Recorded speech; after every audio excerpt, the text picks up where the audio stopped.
Le tram prend-il la place du bus dans l'agglomération brestoise? Depuis la mise en place du tramway, certains usagers du bus se sentent abandonnés, comme ici, dans le quartier des Quatre Moulins à Brest.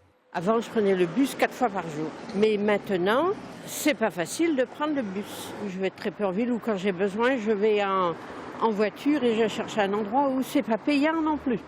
Même sentiment d'abandon à l'autre bout de la ville. Ici, le bus ne passe même plus.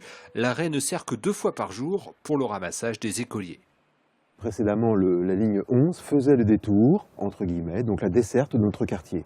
Et ça permettait d'alimenter le bus par tous les quartiers avoisinant la vallée du Restic. Nous avions un bus toutes les 17 minutes en général et un petit peu moins aux heures de pointe, ce qui veut dire qu'il y avait une desserte qui était relativement acceptable. Le transporteur Keolis, gestionnaire du réseau, se défend d'avoir voulu privilégier certains quartiers au détriment d'autres. Ce que l'on sait sur le nouveau réseau, c'est qu'on a à peu près une augmentation, et je ne parle pas du tram, mais uniquement du bus, de l'ordre de 10% d'augmentation des voyages en bus. Donc on peut penser que ce qu'on a fait est plutôt profitable. Maintenant, il y a quelques personnes qui ont effectivement perdu dans cette restructuration par rapport à l'ancien réseau. On a essayé d'être plus efficace et aussi de répondre à des besoins qui étaient des besoins de réseau de soirée, de réseau de dimanche, qui était une grosse demande de la clientèle dans nos enquêtes de satisfaction. Donc l'offre a été répartie autrement.